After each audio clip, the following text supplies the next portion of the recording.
Bonjour à toutes, je m'appelle Aminata et j'ai l'honneur d'animer ce talk show des femmes aux pieds nus. Et comme d'habitude, je suis accompagnée de 4 magnifiques femmes. Awa, Izzy, Kiné et bien sûr Karima. Alors nous sommes là pour vous inspirer, nous sommes là pour ouvrir un espace de parole en toute sécurité pour aborder des sujets de femmes. C'est un talk show qui est fait pour les femmes parce que nous avons nos propres préoccupations, nos propres challenges. Alors aujourd'hui les filles, j'aimerais qu'on aborde la thématique du couple mixte, mais au-delà du couple mixte, de la manière dont on arrive ou pas, ou plus ou moins, à élever nos enfants dans cette particularité de couple mixte. Alors, je vois qu'il y a deux références, deux définitions plutôt, je vais dire. Alors, je suis partie chercher mes références dans la francophonie, hein, Karima, peut-être que tu nous en diras aussi sur la culture américaine. Mais les deux grosses définitions que j'ai trouvées, c'est d'un côté la France, pour faire court, qui dit un couple mixte, c'est une personne de nationalité française et une personne de nationalité étrangère. En tout cas, c'est comme ça qu'elle comptabilise ces couples mixtes. Et l'autre définition sociologique un petit peu plus large, là, on parle de mixité quand il y a deux religions différentes, quand il y a deux cultures d'origine différentes. Il peut y avoir aussi des différences de classe d'âge. L'homme est jeune, la femme est plus âgée ou inversement. Et il peut y avoir aussi des différences de classe sociale. Donc c'est une définition beaucoup plus large et que j'aime bien moi parce que je trouve que justement elle reflète un peu plus la réalité plutôt que dire je suis français, je suis avec un étranger, donc c'est juste ça le couple mixte. Donc mesdames, vous avez peut-être une expérience en tant que couple mixte, vous avez toutes des enfants, on le sait déjà maintenant. Comment ça s'est passé dans vos couples et comment ça se passe pour vos enfants? Certains sont assez grands maintenant, en plus vous avez du recul. D'autres sont encore petits, donc on se pose des questions. Comment on fait avec la double culture? Est-ce qu'on privilégie une culture par rapport à l'autre? Est-ce qu'on laisse le choix? Bref, il y a des particularités par rapport à un couple qui sont peut-être à explorer dans l'épisode d'aujourd'hui. Qui souhaite commencer? Kiné, tu me regardes avec un grand sourire. Non, moi, je pense que je suis dans le cas le plus facile puisque c'est la mixité générale, comme tout le monde l'entend en général. Mon mari est blanc, moi, je suis... Effectivement. Quand on pense au couple mixte, tout de suite... Voilà, on pense forcément à ça. Donc, nous, on se lance dans l'éducation, dans la famille, en se préparant déjà aux difficultés. Ouais. On est sûr qu'on va rencontrer des difficultés par rapport à la religion, par rapport à la culture, par rapport à la classe sociale même, on peut dire. Parce qu'on vit pas, on n'éduque pas au Sénégal de la même façon qu'on éduque ailleurs. Il y a forcément des différences. Donc, je pense que c'était peut-être plus facile pour nous que peut-être pour d'autres. C'est intéressant ce que tu dis, je te coupe 2 secondes, parce que j'ai lu un article d'une psychologue qui disait que l'avantage du couple mixte, c'est qu'il sait à quoi s'attendre. Exactement. Et c'est vrai que sur le coup, ça m'a surpris, parce que je n'avais pas ça en tête. Et je me suis dit, oui, c'est vrai, tu sais dès le départ qu'il va falloir challenger certains. Parce que nous, on part à la guerre. Ouais. Je veux dire, quand on part, contre on essaie de s'armer. Mais contre la famille, la société. Voilà, tout à fait. Contre les différences. Parce qu'on a une différence physique, visible. Ouais. Et donc, du coup, forcément, on ne le perd jamais de vue. On y pense, on se prépare quand on arrive au 7e jour, au moment de baptiser l'enfant. On ne va pas arriver au 7e jour sans en parler. Déjà, les prénoms, c'est des débats. Ouais. Les prénoms, c'est des débats. Comment l'enfant va naître, c'est un débat, c'est un sujet. Le choix de la religion, moi je suis musulmane, donc on était en France, donc tout est sujet à débattre. Donc on est habitué à échanger. Mais ça, c'est quelque chose le secret. Quand vous étiez en couple, parce que vous êtes resté en couple assez longtemps avant d'avoir des enfants. 3 ans. 3 ans, donc c'est des choses que vous avez abordées en vue de devenir parent d'enfants métis? Forcément, c'est obligé. Moi, je pense que c'est dès le départ, c'était, écoute, on est différents, comment on fait? Voilà, comment on fait. Comment on fait par rapport au prénom, comment on fait par rapport à la circoncision. Ça aussi, c'est un sujet. Bien sûr. Voilà, est-ce qu'on va circoncire le garçon ou pas? Donc, moi, j'ai 2 garçons. Donc, tous les 2 ont été circoncis. C'est un sujet. Je pense que ça n'a pas été facile pour le papa. Anodin. C'est pas anodin. On pense que c'est évident, mais ce n'est pas évident. Le baptême aussi. Parce que nous, notre culture, voilà, au 7e jour, par rapport à notre religion, faut sacrifier un mouton pour donner le nom, réciter le Coran à l'oreille de l'enfant. Donc, on a eu des moments de solitude extrême. Par exemple, pour le 3e, l'imam devait venir, on était sur Marseille. Ouais. Il n'est pas venu. Pourquoi? Vous avez posé un lapin ou... Oui. Oh merde. Et donc, et donc, par contre, peut-être ceux qui nous regardent pourront me confirmer ou pas, ou Awa. En tout cas, on lui a donné son nom, on l'a baptisé au téléphone. Ah ouais. Voilà, donc on trouve des solutions. Ah, je savais pas. Oui, c'est comme ça qu'on a fait pour. Vous êtes adapté en fait. On s'est adapté. D'accord. Ça se fait. Bon, en tout cas, ça a l'air, c'est un sujet, mais ça n'a pas l'air d'être douloureux, d'être compliqué. J'ai l'impression que la communication dans votre couple, elle a été... C'est le secret. Moi, je dis la communication. Et ne pas penser que dès le départ, c'est évident pour l'autre. Ce n'est évident pour personne. Donc, il faut mettre les sujets sur le tapis et en parler. C'est vraiment important. Et pas les glisser, genre... Bon, on va circoncire l'enfant au Sénégal. Le traumatisme pour l'autre. Non. Je pense que c'est la bêtise à ne pas faire. Donc la communication hyper importante. Déjà dans chaque couple, encore plus quand il y a des différences culturelles. Tout à fait. Toi, tu as acquiescé sur quelle partie?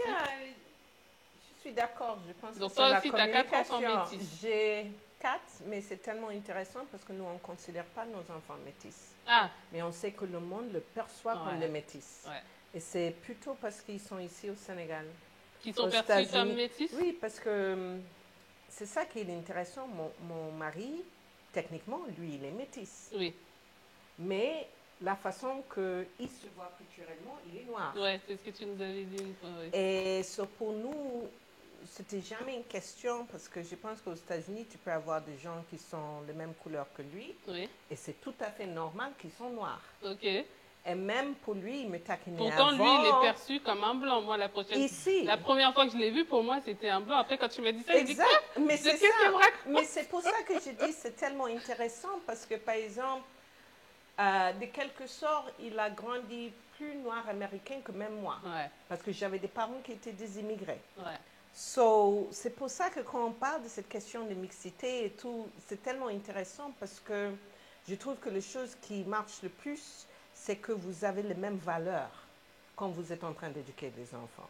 Et les questions de culture et tout ça, ça rentre par cette voie. Parce que si vous êtes d'accord, par exemple, les choses que je pense que nous lient le plus, c'est qu'on a la même optique de comment on éduque les enfants, qu'est-ce qui est important, qu'est-ce qui n'est pas important. Alors que c'est ça. Mais par exemple, pour nous, on a toujours, même le discours de la maison, c'est nos enfants sont noirs. Parce que... c'est que ici, au Sénégal et en Europe, je pense que vous avez cette culture vraiment de... Ça commence aux États-Unis que tu as cette culture des enfants métis. Mais aux États-Unis, on a tellement de problèmes avec les couleurs. Tu vois, la question que les gens qui sont plus foncés... on a déjà cette sensibilité aux États-Unis. Aux États-Unis, j'ai cru comprendre que dès que tu as une goutte de sang noir, historiquement, tu es noir. Donc, il n'y a pas d'histoire de métissage, de carteron comme nous en France. Maintenant, ça commence. Parce que quand même, il y a ces gens qui disent ça. Mais par exemple, moi, j'ai toujours grandi. Par exemple, beaucoup de gens qui sont les plus grandes personnes dans tout ce qui est le mouvement pour les droits civils et tout ça, leurs moments sont blancs. Tu vois, pour nous, c'est vraiment, c'est très différent. Par exemple, à la maison, une chose que j'ai tout le monde insisté, c'est que j'appelle tous mes enfants sont noirs. Par exemple, mon fils qui vient de partir à l'université, je l'avais dit, oui, tu vas y aller chercher près de, les associations des enfants noirs et tout. Et je pense que dans cette longueur, on voit les choses. Par exemple, ce qui est intéressant, c'est que Michael est rentré tout de suite. On avait sorti, Michael a dit, ouf, je suis fatiguée de ces soirées de couple mixte là. Ouais. Il ne s'identifie pas du tout comme... Non, du tout. Comme étant un couple mixte. Et puis, il se trouve qu'il y a trop de... On porte trop sur la différence, alors que souvent dans ces couples, il y a de plus grandes différences que la culture et les peaux de l'autre. C'est que vous ne voyez pas le monde dans les mêmes matins. Je trouve que dans toutes les couples... Mixité ou pas, c'est ça. C'est ça qui est le plus important. Quand vous donc disiez toi, c'est la les valeurs communication, avant toute chose, quoi. C'est parce qu'en fait, je trouve, je ne sais pas, je connais votre couple, toi et Paul, vous avez beaucoup de similarités, vous avez beaucoup de différences, mais il y a des choses que vous voyez qui sont pareilles et c'est ça qui fait, je pense que c'est ça qui le font, parce que même c'est par ces portes-là que vous discutez sur toutes les autres choses. Tu vois, par exemple, mon mari, il a converti, je trouve qu'il est beaucoup plus pratiquant en termes de musulmans que moi, mais par contre, tu vois, il y a des choses que, par exemple, on a vraiment discuté sur l'islam, de comment il voulait élever ses enfants par rapport à moi, mais c'est que le fait que les valeurs étaient pareilles. Tu vois, ce que tu veux à la fin, c'est ça que nous partageons les mêmes valeurs. Et les autres choses, on s'organise plutôt. C'est intéressant comme point de vue. Qu'est-ce que vous en pensez, vous les filles? Vous avez connu aussi la mixité et vous avez eu des enfants dans ce type de couple? Moi, c'est drôle parce que, bon, déjà pour rebondir sur Kiné, sur les baptêmes au téléphone, moi je connais ça, mais pas forcément en couple mixte. C'est-à-dire que en vivant en France, en ayant sa famille à l'étranger, j'ai vu beaucoup de familles faire ça, qui voulaient maintenir la tradition du baptême, mais que ça se fasse vraiment au pays. Et donc, c'était un imam du pays qui appelait et qui faisait le baptême, en tout cas qui récitait la sourate dans oui, donc c'était pas forcément des couples mixtes, c'était des pas couples forcément même endogames peut-être, de la même culture. C'était une mixité dans le sens où, et c'est comme ça que moi aussi je me perçois, parce que je suis noire, mes deux parents sont noirs sénégalais, mais moi je me vois mixte parce que je suis née en France de parents sénégalais. Donc déjà, moi, je suis arrivée comme ça dans mon couple avec une autre personne qui était pareille, qui avait des parents... Bon, lui, il était déjà mixte lui, il était métis. C'est-à-dire métis, moitié blanc, moitié noir. Et en plus, né en France, donc avec la famille... Des origines étrangères. Et donc, ça faisait deux personnes qui étaient mixtes culturellement déjà. Nous deux, on était déjà comme ça. Et pour rejoindre Karima, on a d'abord regardé ce qui nous rassemblait, qu'est-ce qu'on avait envie. Nous, c'était surtout transmettre la culture africaine, c'était vraiment ça. Donc, peu importe, Sénégal, enfin, peu importe le pays, en fait, c'était comment faire pour élever dans un pays qui n'est pas l'Afrique, qui n'est pas en Afrique, en Occident, élever nos enfants de façon à l'africaine. Et c'est sûr qu'il y a des discussions à avoir avant. Donc, pour moi, la religion, c'était important. Est-ce que vous aviez la même religion? Non, pas du tout. Pas du tout. Et du coup, lui, il s'était rallié à moi. En fait. Voilà, il s'était rallié à moi. Bon, il s'était converti, mais il était beaucoup moins pratiquant que moi. Mais pour lui, ce n'était pas vraiment un problème, en fait, parce que lui, il voyait vraiment la religion comme un cadre, quelque chose qui cadre les enfants. Donc, il n'avait aucun problème à ce que... il avait une vision positive de la religion. À ce qu'on fasse le 7e jour, c'était pas un problème. Ne pas manger de porc, ne pas boire d'alcool, tout ça, c'était pas du tout un problème pour lui.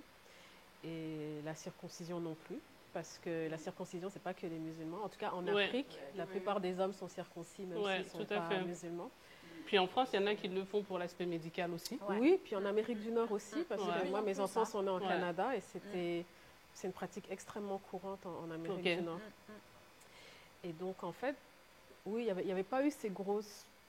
Enfin, il y a eu ces discussions-là, mais il n'y a pas eu de conflit, il n'y a pas eu de clivage, en fait, vraiment.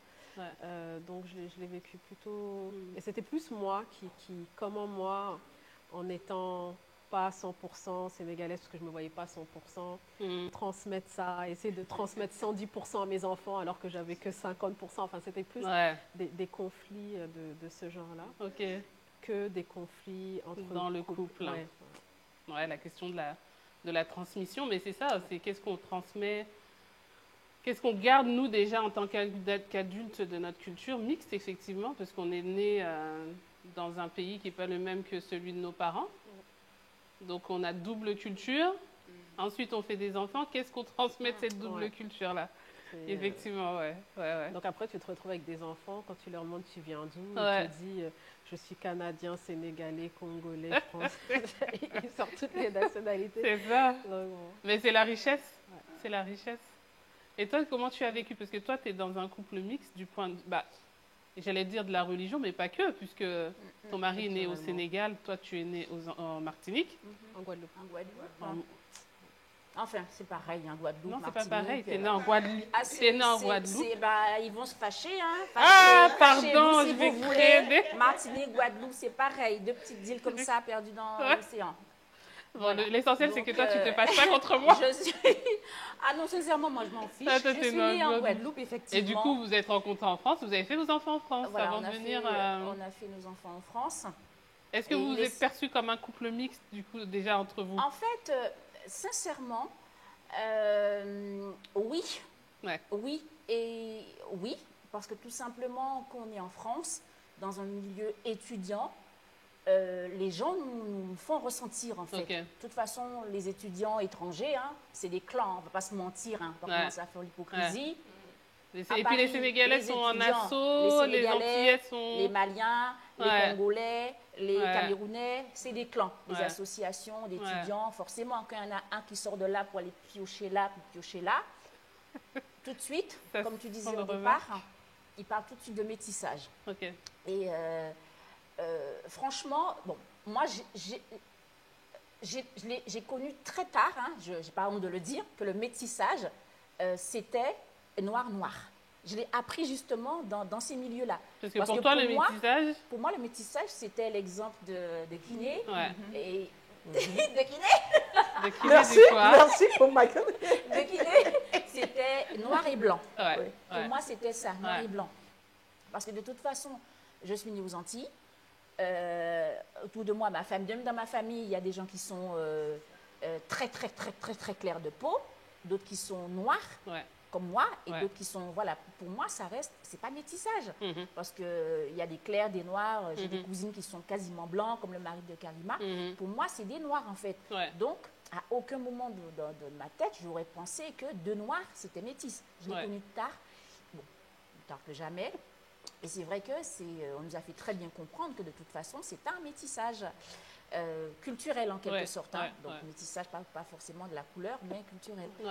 Et, mais ça, du coup, c'est la perception que les gens ont de l'extérieur. Mais vous, à l'intérieur du couple, est-ce que vous sentiez à part la religion, vous ne sentiez pas de différence? Pas de différence. Et j'en reviens beaucoup à ce que dit Karima. Quand on a les bons aspects de la religion, on n'y prête même pas attention. Moi étant catholique, mon mari étant musulman, quand il a décidé il a décidé en tout cas qu'il voulait que ses enfants soient musulmans, on en a discuté. Il m'a montré les deux, trois plus grands aspects qui m'ont prouvé en fait que ce serait idéal. Hein. Soit on avait un garçon au départ, j'ai accepté déjà la circoncision. C'était un premier point qui me semblait tout à fait légitime, je veux dire, parce que déjà, il n'y a que des bons aspects en fait. Hein, donc, parce que je pense qu'il y a même des gens qui... c'est pour ça que j'aime même pas trop utiliser le mot circoncision, parce que c'est... Il ne faut pas se mentir, hein, même aux Antilles, ça existe, le fait de couper le prépuce, on ne parle pas de circoncision. C'est même détourné aujourd'hui, hein, je suis désolée de le dire. Est-ce que circoncision, c'est un terme religieux? Circoncision, sincèrement... Je ne sais même pas si c'est un terme religieux. La circoncision, parce qu'à la base, on coupe le bout du prépuce pour éviter que les enfants, les garçons fassent des phimosis, c'est ça? Au départ, c'était ça. Mais le terme circoncision, est-ce que c'est un terme religieux? Vous allez me dire, je ne sais pas du tout. C'est un terme médical. Oui, je crois que c'est un terme médical, ouais. Voilà, donc certainement, mais bon, après... Voilà, donc du coup, cet aspect-là, il y a beaucoup de personnes qui le font, hein. Beaucoup de personnes pratiquent la circoncision. Ça ne m'a pas choquée. Après, faire en sorte que l'enfant soit baptisé tout petit, c'était quelque chose vraiment... Au 7e jour. Voilà, parce que le baptême musulman, franchement, il ne faut pas se mentir, je trouve vraiment que c'est... bon, ça c'est ma définition à moi un petit peu. Je trouve vraiment que c'est quelque chose d'assez... assez fin, dans le sens où un enfant au 7e jour, voilà, on chuchote à ses oreilles, c'est comment dirais-je, des versets du Coran pour l'apaiser. Cet enfant-là a par la même occasion son prénom qui lui est donné. Je trouve vraiment que c'est quand même quelque chose. Je vois... Bon, pardonnez-moi, hein, je vois même pas l'aspect tellement religieux là-dessus. Je trouve ça tellement, c'est quelque chose qui est tellement sain. Donc, en fait, c'est d'accueillir l'enfant dans ce monde. C'est ça, d'accueillir dans ce monde. Lui permettre... Avec les meilleures intentions, en fait. Tout à fait.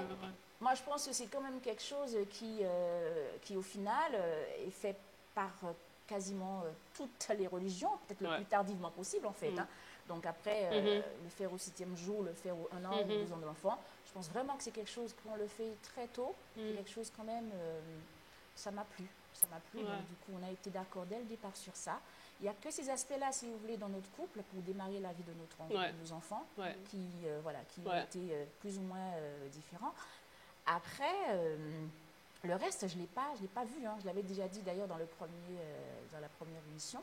Je ne l'ai pas vraiment senti. Il n'y a que les regards des autres. Il n'y a que les intentions des autres, qu'elles soient bonnes ou mauvaises, de nous rappeler tout le temps, elle est antillaise, il est Sénégalais, tu es antillaise, les Sénégalais sont comme ça, les Antillaises sont comme ça. C'est toujours les gens qui nous rabâchaient ça. C'est des préjugés, en fait. Voilà, les préjugés. Mais dans notre couple, au départ, ce qu'on vivait à l'intérieur, il n'y avait pas forcément, je ne voyais pas cette différence-là. Mais peut-être que aussi, je ne sais pas si les temps évoluent justement, parce que vous êtes en couple depuis au moins 25 ans, c'est ça? C'est ça. Donc est-ce qu'à l'époque, il y avait tant de couples mixtes? Parce que dans les chiffres, en tout cas en France, on voit qu'il y en a de plus en plus, mondialisation, il y en avait énormément, etc. Justement, il y en avait énormément, qui n'ont pas forcément tenu, mais il y en avait énormément. J'ai un cousin à lui qui était déjà avec une Antillaise également. J'ai un cousin qui était avec une Haïtienne, j'en ai... nous, autour de nous, on avait bon. Après, parce que, c'est ce que j'allais dire. Quand on est étudiant, on se rencontre, on est de nationalités différentes. Voilà, et en règle générale, la personne qui avait la religion différente acceptait très très facilement quand c'était... Enfin, je ne sais pas, mais autour de moi, je vois quand même que quand il y avait un couple mixte, quand c'était un musulman, ou voilà, quand c'était même la femme, la personne avec l'autre religion en face, n'avait pas trop de mal à accepter le fait que les enfants prennent la religion de l'autre, en fait. Je me dis déjà, quand tu es dans un couple mixte, est-ce que tu n'es pas, par définition, beaucoup plus tolérant? Parce que forcément, tu rencontres une personne qui est différente de toi, donc tu acceptes qu'elle ait cette différence de culture, de religion, etc. Je ne sais pas. C'est pas forcément plus tolérant quand tu es dans le couple mixte? Des fois, c'est le cœur qui choisit. Hein. Des fois, c'est le cœur, c'est ce que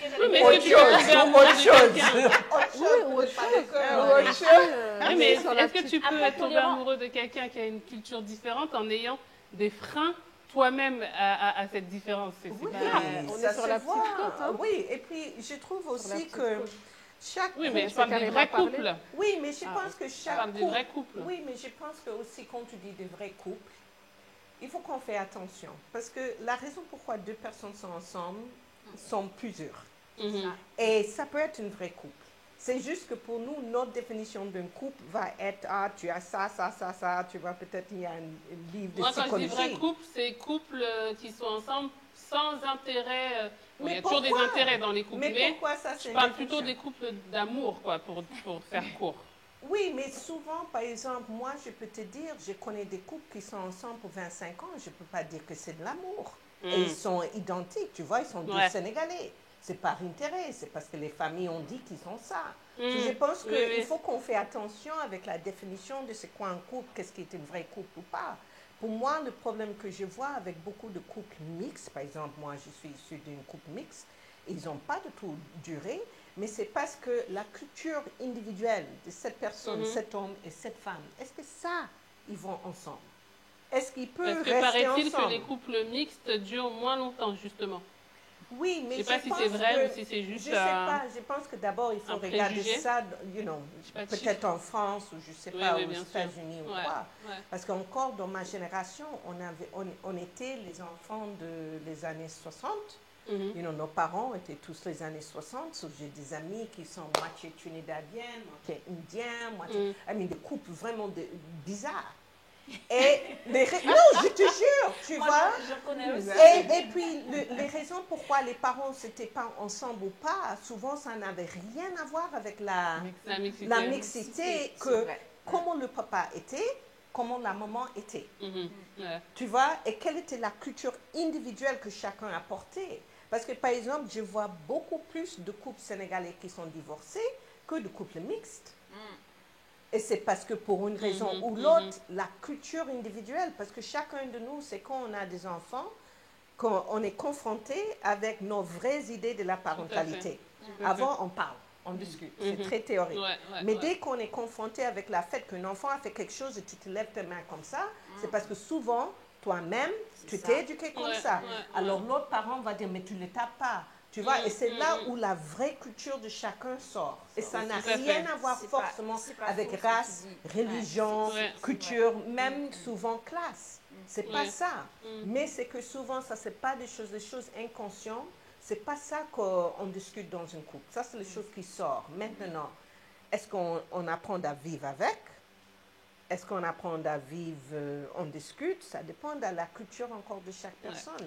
C'est pour ça que c'est important d'avoir ce cadre d'échange. C'est ça, de toujours être dans la discussion. Parce que quand il y a des chocs comme ça, je fais un geste, pouvoir en parler derrière. Ça permet au couple de passer cette étape et d'avancer. Et donc là, moi, ma seule question, c'est que là, le sujet, c'est les couples mixtes ou l'éducation des enfants? C'est l'éducation, mais... C'est lié. Voilà. Oui, tu ne peux pas parler du couple sans parler des enfants. Mais justement, moi, j'ai une question. Oui, parce que vous qui avez des grands, maintenant, est-ce que, justement, dans ce qu'ils vous racontent de leur enfance, etc., est-ce qu'ils ont perçu la mixité du métissage comme étant une richesse? Est-ce qu'au contraire, il y a des choses qui ont frotté à certains moments de leur enfance, etc.? Vous avez un peu plus de recul, en fait. Encore, je ne sais pas, peut-être plus avec nous, mais... Des choses qui ont frotté à certains moments de leur enfance, etc. Vous avez un peu plus de recul, en fait. Encore, je ne sais pas, peut-être plus avec nous, mais nos enfants, quand on les discute, ils n'ont pas perçu notre maison comme une maison de mixité. Puisque maman est comme ça, papa est comme ça. Je suis entièrement d'accord. Mais ils ont perçu plus que le monde, surtout au Sénégal, l'ont perçu comme métis. Mais la maison où ils étaient élevés, le foyer, là, c'est clair. Voilà. Mais par contre, ce que je trouve, c'est que chaque enfant, avec son spécificité, était élevé différent, et c'est ça, eux, ils vont commenter. Que vous, à une période de temps, tu vois, on avait beaucoup moins les moyens avec les premières deux, alors que regarde le petit là, regarde sa chambre, regarde comme il a, et c'est ça qu'ils vont commenter. Plus que, attention, tu vois, toi tu étais comme ça, c'est encore... Parce que je trouve que aussi, dans une maison, I don't know, je vois ça aussi avec beaucoup de parents, mais la culture de la maison, c'est ça que les enfants sont élevés dessus. Exactement. C'est le monde qui vont les dire, c'est parce que ta maman est noire, ton papa est blanc. Mais l'enfant perçoit comme ma mère, mon papa. En fait, pour en revenir à ce que dit Karima, c'est totalement ça. Parce qu'en fait, qu'on soit blanc, qu'on soit jeune, parce que chez moi, j'ai aussi des cousines avec le même nom que moi, des Indiens. J'ai des cousines indiennes et tout. Voilà, parce qu'aux Antilles, bon, c'est un nid c'est un bouillon de culture, de mélange et tout. C'est ce qui se passe dans la maison, en fait. Si tu veux, la culture, en fait, je pense que se joue à l'intérieur même de la maison. Parce qu'il y a des gens, je prends un exemple, des couples qui sont sénégalais tous les deux ou antillais tous les deux, mais qui peuvent élever leurs enfants à l'intérieur de cadre. Ça peut être un cadre, pas forcément rien à voir avec la culture antillaise ni la culture sénégalaise. Ça peut être un cadre, je sais pas, la dominicaine, comme vous voulez. Moi, je pense que c'est ça aussi. Parce qu'on est, je vois que chez moi, on a élevé nos enfants, les enfants. Aujourd'hui, je réfléchis pendant qu'on est en train de discuter. Ma fille, qu'est-ce qu'elle va ramener dans son foyer? Est-ce qu'elle va ramener le côté antillais qu'elle n'a pas forcément vu dans la maison ou le côté sénégalais qu'elle n'a pas forcément vu? Je me pose la question, elle va ramener quoi? Elle aussi, elle aura sa propre culture. Elle aura sa propre culture, elle va prendre un petit peu de maman. Et je vois souvent la culture, je la vois souvent par les plats, les repas, les recettes. Elle sait à quel moment... comment à la maison? À la maison, on mélange tout. On peut faire un peu de tchèp et de koumouyo, de poisson, de colombo. Elle sait à quel moment on va manger le tchèp. Elle sait à quel moment on va manger le colombo. Ça va être pour elle. Même pendant les fêtes, cette période, elle sait. En fait, c'est tellement pas possible d'avoir comment dirais-je, quelque chose de palpable avec deux cultures qu'au final... C'est forcément un mélange. Voilà, au final, on ne peut pas dire que les deux cultures vont faire une chose, c'est pas possible. On ne peut pas élever des enfants... Il n'y a pas une synthèse des deux cultures qui donne... Voilà, on ne peut pas, parce que sinon, ça fera quoi ces enfants-là, du coup, en fait? Si chacun... Ça fera des enfants qui ont leur propre culture, non? Je pense qu'il y a un facteur qu'on n'a pas mentionné et qui est important, enfin, il y en a même deux. Il y a l'endroit où on se trouve et il y a la famille élargie, c'est-à-dire les grands-parents. Ouais. Voilà. Déjà, l'expérience de couple mixte, elle est très différente si les familles de chacun s'entendent ou pas. Ouais. Parce que parfois, il y a des couples mixtes qui se forment sans l'aval de leurs familles respectives et on se retrouve dans des situations où, en fait, l'autre n'est pas forcément en position de ramener vraiment sa culture parce que sa belle famille ne l'accepte tout simplement pas. Donc, tu vas avoir des... Les familles s'entendent ou pas, ou s'immiscent ou pas dans le couple. Et du coup, tu vas avoir des couples mixtes qui vont être plus d'une certaine nationalité parce que la belle famille ne les considère pas, en fait. Genre, la femme a dû... En fait, il y a de l'assimilation parfois dans les couples mixtes. Moi, je vois ça des fois en France, en tout cas. Ça n'empêche pas la maman de s'imposer. Parce que moi, je n'ai pas aimé aval de la famille. Oui, mais des fois, la famille, elle pèse. Parce que même si je n'ai pas eu l'aval de ma famille, je suis antillaise, ça n'empêche pas que je... Oui, mais toi, tu as ton caractère. Moi, j'ai grandi en banlieue parisienne, où voilà, c'était aussi un bouillon de culture. Il y avait des couples mixtes. Et parfois, tu as une jeune fille... je vais prendre un exemple comme ça, d'origine maghrébine, qui va avec un jeune homme noir. La famille maghrébine va tourner le dos à cette fille-là. Elle va avoir des enfants. Surtout qu'en France, c'est compliqué, maghrébin et africain. Oui, mais ça peut être asiatique. Enfin, voilà, je prends l'exemple comme ça. Les enfants vont plus être peut-être du côté du papa, parce que du côté de la famille de la jeune fille, il y a une coupure. Bon, après, très souvent, cette scission, ça se finit quand il y a un enfant. Très souvent, ce que j'ai vu dans ces couples-là, c'est dès qu'il y a un enfant, les familles se reprennent. Ça s'apaise. Donc ça, c'est un facteur qui est important. Ça s'apaise, mais l'enfant vit toujours cette moi, je veux juste souligner le fait que quand on parle de couple mixte, il y a ça à prendre en compte. Il y a où est-ce qu'on est. Nous, on a élevé nos enfants dans des couples mixtes, mais nous-mêmes, on est tout mélangé parce que on les élève là dans un pays dans lequel nous-mêmes, en tout cas pour moi, j'ai pas grandi, ou alors l'un des maris, enfin, ou alors on peut être sénégalais, marocain et vivre en Chine. Et là, c'est encore un autre contexte. Donc pour moi, l'environnement est très important. Et ça, c'est le deuxième facteur, c'est où est-ce qu'on habite. Et je pense que ça change aussi beaucoup de choses. Je ne sais pas, toi qui dis que tu es dans le cas classique, homme français, blanc, femme noire, est-ce que c'est pareil là de vivre au Sénégal, d'élever tes enfants au Sénégal, que d'être exactement le même couple, les mêmes enfants en France? Non, ça n'a rien à voir. Non, on en avait parlé. On en avait parlé. C'est pour ça que moi, dès le début, dès que j'ai eu les enfants, j'ai ressenti le besoin d'avoir mon chez-moi ici au Sénégal. Que les enfants puissent dire on va chez nous, qu'ils puissent avoir leur chambre, leur espace de jeu, pouvoir recevoir leurs cousins et cousines. C'est super important pour équilibrer aussi cette mixité, parce qu'on vivait toute l'année en France.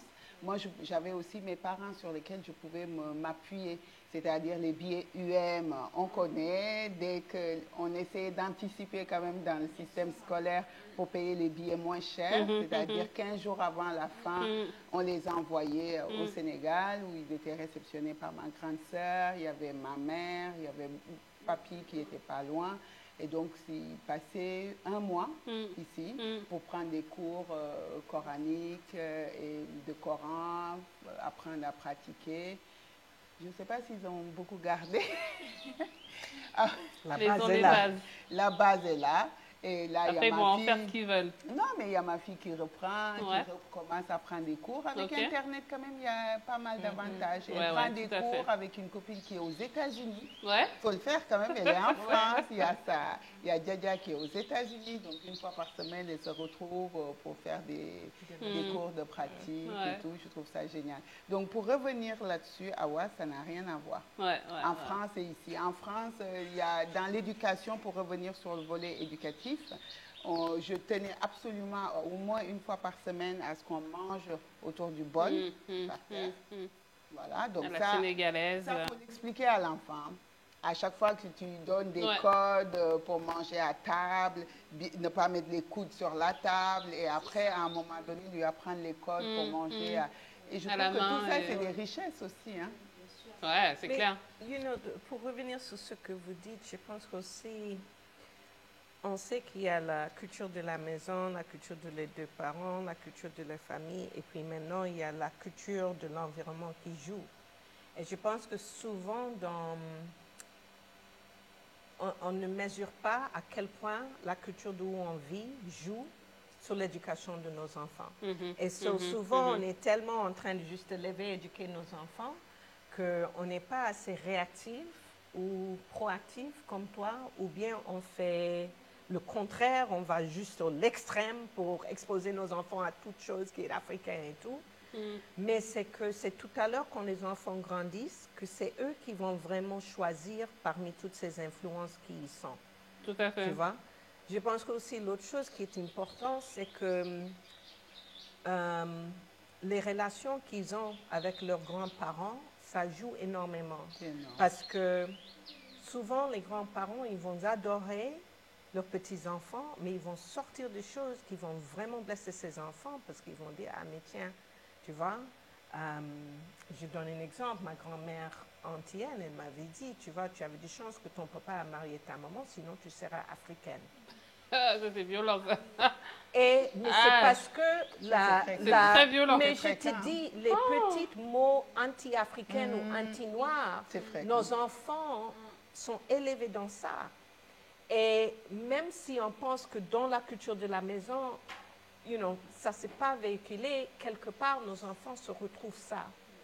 Et je pense que dans l'éducation de nos enfants, ça c'est quelque chose que souvent on ne mesure pas, tu vois. Et si on n'est pas, par exemple, ce que tu as fait, c'était pour dire, attention, on va donner des connotations très positives à tout ce qui est africain. Tu vois, si vous ne faites pas ça préventif, tu vois, l'enfant, c'est là où l'enfant grandit avec une vraie confusion et vraiment, prendre une réaction vers une culture parce que tout le monde dit que la culture de noir, c'est dévalorisé, quoi. C'est dévalorisé. Complètement. Et tant que tu n'es pas réactif sur ça, tu vois, c'est ça qui est la chose. Par exemple, mais comment ils le vivent, les enfants, justement?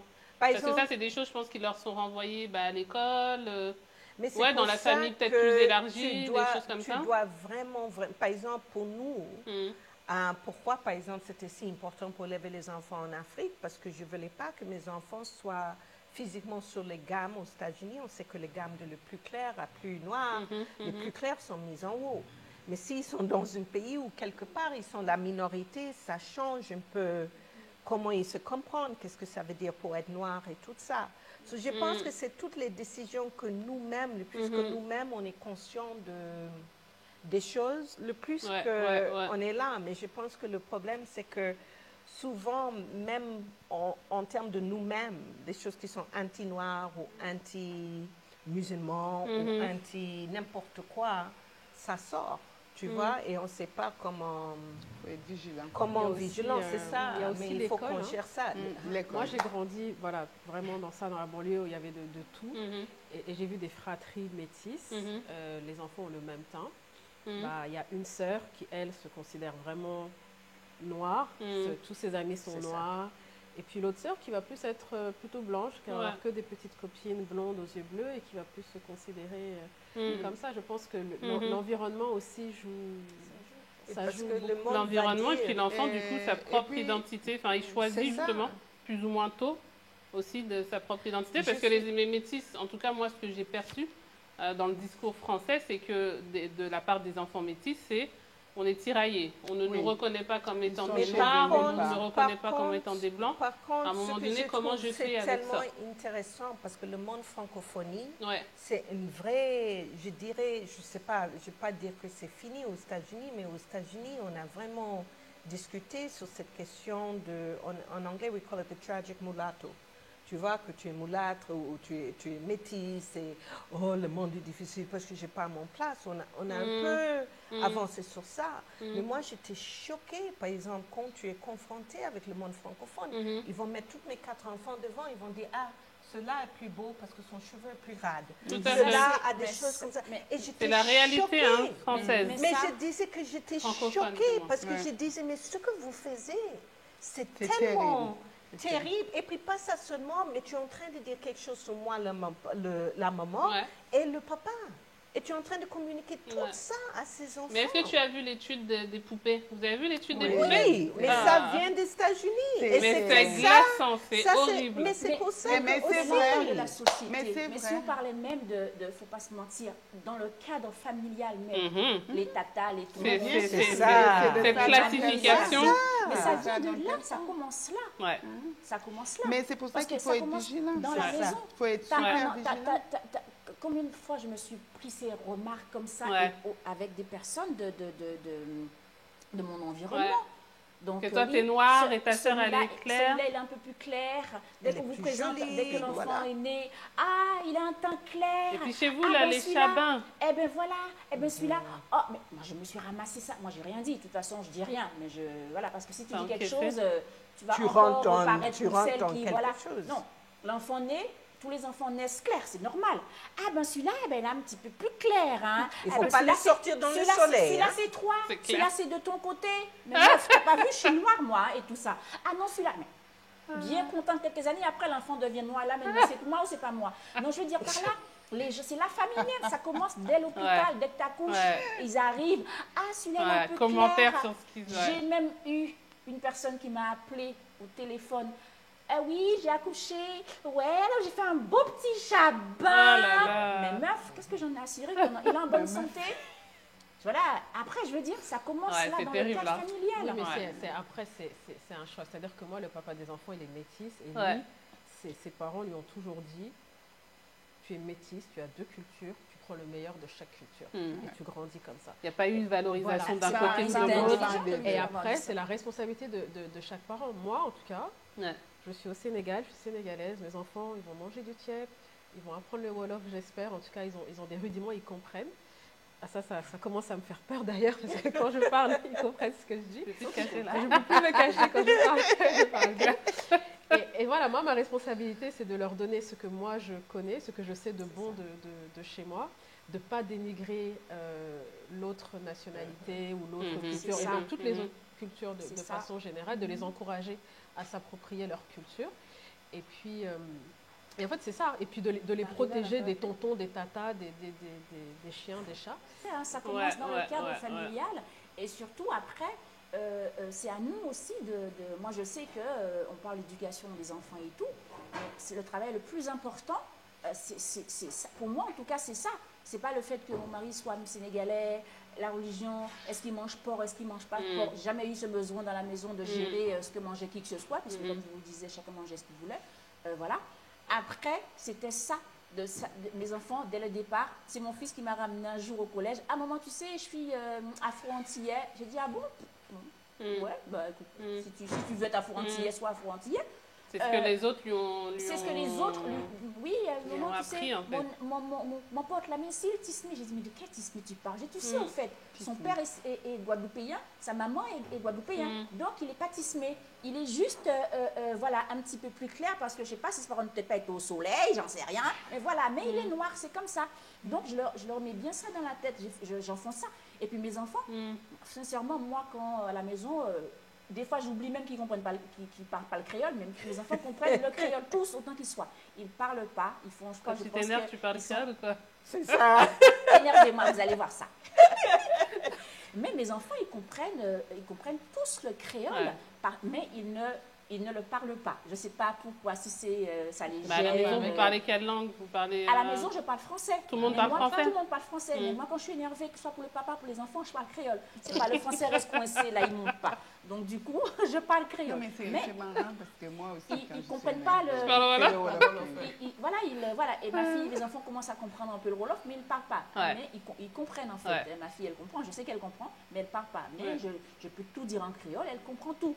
Après, ils n'ont pas vraiment... Franchement, je ne me fais pas de barrière. La seule chose vraiment à laquelle je fais attention, c'est ce que les proches leur mettent dans la tête. Les personnes à côté, que ce soit à l'école, même les enseignants, il ne faut pas se mentir, hein, la petite coque là. Que ce soit les enseignants, que ce soit les cousins, cousines, les machins, la famille. C'est ça en fait.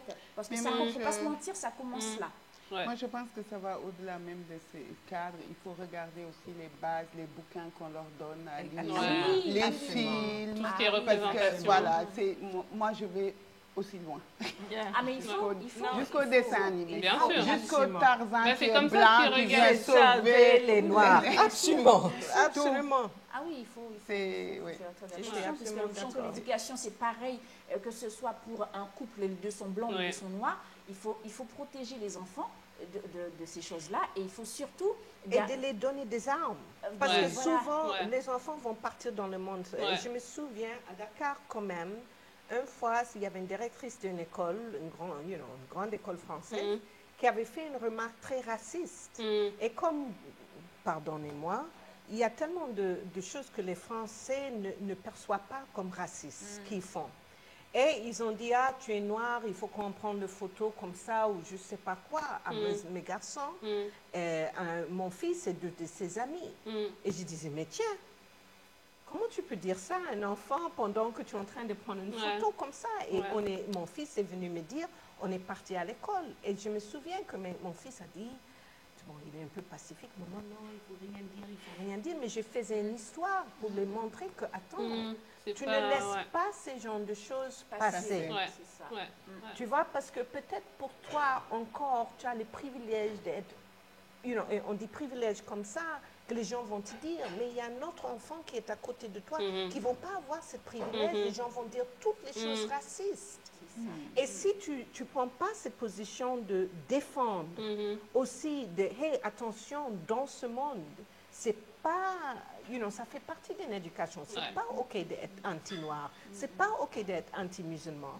Comme en même temps, maintenant, la discussion qu'il faut qu'on voit, c'est que d'être tout ça, ça ne veut pas dire que, par exemple, mes enfants, un de leurs grands-pères est blanc. Tu vois, c'est pas veut dire que maintenant ton grand-père blanc, tu lui traites n'importe comment non plus. Tu vois, ça c'est ton grand-père. Tu vois, il fait tout pour toi. Alors, tu vois, ça c'est aussi le discours que tu dois dire, c'est que de défendre ta culture, éduquer une culture, c'est comme tu as dit. Ça ne veut pas dire forcément que tu n'aimes pas ou tu ne peux pas apprécier notre culture, mais en même temps, c'est de vraiment donner des armes à nos enfants pour confronter tout ça, parce que le monde n'est pas gentil à nos bébés. Pour les préparer. Il y a même dans la propre culture, il y a la culture, parce qu'il y a des ethnies. S'il y a un Sérère qui a épousé je sais pas moi, un Wolof ou un Casamançais et tout, même des fois à l'intérieur, même vous trouvez ce genre d'aspect-là. Donc c'est tellement, moi je pense que ce travail-là, parce que finalement, quand je vous écoute, effectivement, il y a des spécificités du fait d'être dans un couple mixte, mais en réalité, tout ce que vous dites, la communication, les valeurs, les sous-cultures, etc., ça concerne tous les couples. Tous les couples, c'est ça. C'est-à-dire que s'il n'y a pas cette base-là, déjà, même dans un couple qui d'apparence se ressemble, ça va pas forcément fonctionner. C'est ça. Parce que homme-femme, déjà, c'est mixité. Voilà, déjà, homme-femme, il faut déjà clore le débat. Bravo, tout est clôturé. C'est ça. C'est ça. Voilà, ça, c'est la conclusion. Donc, par-dessus ça, tu rajoutes des enfants. Voilà. Ouais, c'est clair. C'est clair. C'est discussion. Moi, je dis discuter. Il faut discuter, il faut échanger. Et puis, souvent, les couples mixtes, ils ont beaucoup plus de similarités. C'est votre mot de la fin, là. Okay, donc, Kiné a dit il faut discuter, échanger. C'est ça. Ça, c'est ton mot de la fin. Mixte, ils ont beaucoup plus de similarités que ce qui est visible. Ça, c'est très important. Mine de rien. Ah non, mais non, moi, pour moi, c'est un avantage. C'est ça, parce que souvent, par exemple, ce que je partage avec mon mari, c'est beaucoup plus important que ce que nous sépare. Et je trouve qu'il y a beaucoup de couples encore qui sont pareils, grandis même environnement et tout, mais les mêmes cultures, même leurs parents se connaissent. Mais la différence entre eux, c'est ça qui va faire que les cultures, les mariages ont beaucoup de problèmes. Donc, on se concentre sur ce qui nous rassemble plutôt que sur les ce qui forces. nous sépare. Où sont les forces? Ton mot de la fin, Awa? Honnêtement, pour moi, les couples mixtes et faire grandir des enfants dans des cultures comme ça différentes, pour moi, c'est vraiment une opportunité. Ouais. C'est-à-dire avoir un enfant qui parle 2 langues, les parents vivent dans un autre pays, donc il va peut-être parler 3 langues. Enfin, je ne vois pas comment ça pourrait ne pas être une richesse. Ouais, tout à fait. Et notre chère Izzy, ton mot de la fin? Ben, mon mot de la fin, c'est mélangez-vous, faites des enfants différents. Hein, allez-y. Ne t'appelle pas en parlant de Chaban. Tout est possible. Hein, faites des enfants. C'est pas plus compliqué que ça. Sincèrement, moi je pense que c'est le même niveau de difficulté. Ouais. Après, il faut tout simplement gérer vos affaires, quoi. C'est clair. Il faut les gérer, il faut leur donner les bonnes bases pour affronter ce monde, parce que plus vos enfants seront différents physiquement, plus ce sera difficile pour eux d'affronter le monde. Donc après, faut leur donner les armes, comme disait Karima. Il faut leur donner les armes, parce que ce sera leur pire ennemi, ça va être les yeux des autres. Hein. Ça va pas être, ça va pas être dans le foyer. Dans le foyer, ça c'est sûr. Eh ben merci mesdames, c'était très intéressant comme d'habitude. Merci à toi. Et justement, ce qui est rigolo, c'est qu'on se dit couple mixte égale difficulté, mais finalement, non. On se dit que c'est une richesse pour les... C'est qu'elle avait dit, c'est cette mixité qui est la difficulté. C'est une richesse et les enfants s'en sortent bien parce que dans le foyer, quand les bases sont là, les enfants grandissent bien et sans plus de difficultés que d'autres enfants. Merci et à la semaine prochaine. Merci. Bye bye. Bye bye.